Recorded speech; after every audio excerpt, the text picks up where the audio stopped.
En février 2021 a eu lieu un tsunami dans le monde politique. François Asselineau a été placé en garde à vue pour harcèlement moral, harcèlement sexuel et agression sexuelle. L'enquête avait été ouverte en mai 2020 auprès de la Brigade de répression de la délinquance à la personne, BRDP, de la police judiciaire parisienne. Deux plaintes avaient été déposées par deux victimes différentes, qui travaillaient pour l'UPR, l'Union populaire républicaine, de François Asselineau. L'une a été déposée dans l'Allier, l'autre à Paris.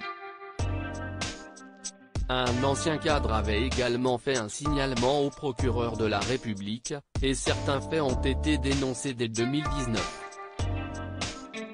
Rapidement, François Asselineau a qualifié ces accusations de calomnie et de complot visant à l'écarter de la présidence de l'UPR et l'empêcher de se frayer un chemin pour la présidentielle de 2022, CIST opération boule puante, probablement pilotée par une officine, a-t-il confié sur Facebook. L'enquête est toujours en cours.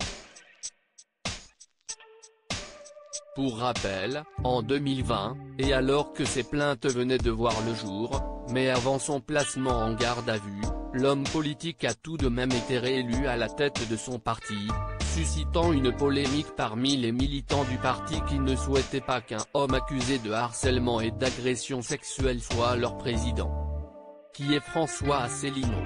François Asselineau a été inspecteur des finances avant de se lancer en politique.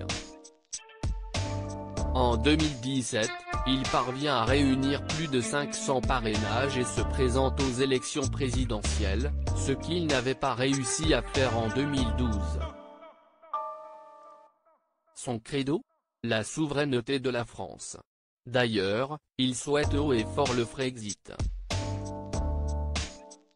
En clair, la sortie de la France de l'Europe, comme l'a fait la Grande-Bretagne. Dans ses discours, il souhaite également que le pays sorte de la zone euro, et de l'OTAN.